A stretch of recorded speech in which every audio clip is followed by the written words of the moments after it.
Hey everyone, this week we're wrapping up 1 Corinthians. So if you have ideas for where we should go next, let me know in the comments.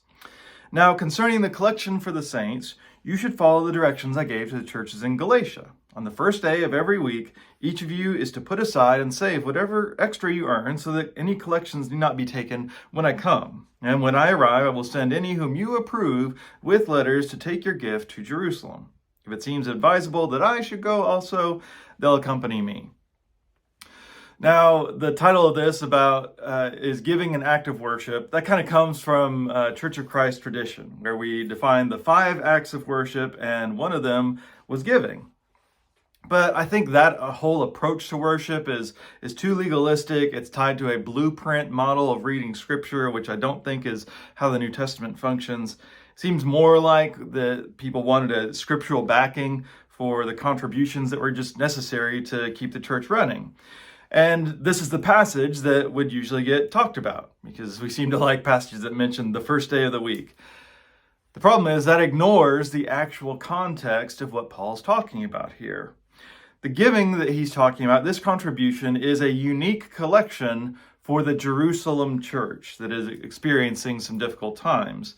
But it was more than that. This collection was, I think, highly symbolic and significant to Paul. Because he was going to his mostly Gentile churches and asking them to collect money for the church in Jerusalem as a way to fulfill a lot of prophetic descriptions that we find in the Old Testament and the Psalms of the nations sending their gifts to Zion when everyone will worship the Lord. And so I think he saw this as a sign of unity between Gentiles and the Jewish mother church.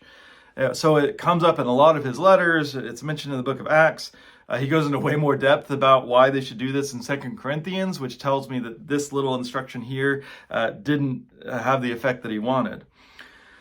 You see, the Corinthian church itself didn't really need to take up a collection because, well, they didn't have a building. They were house churches. They didn't have paid ministers. So it's important that we don't read our situation back into theirs. But the question of giving is still relevant. The practice of tithing has a biblical precedent, and again, I don't think that's something that should be legalistic, but it also shouldn't be ignored. As for giving being a sign of worship, well, it can be a sign of commitment or investment in what a church is doing. I think deeper than that, though, we want to think about how we always have to balance the physical needs and the spiritual needs of a congregation. I mean, obviously I, as an employee of a church, have a vested interest in people giving. And buildings can be a great way to minister and meet together. But at the same time, there's not just one way to do church, even if a lot of it seems well established for most of us.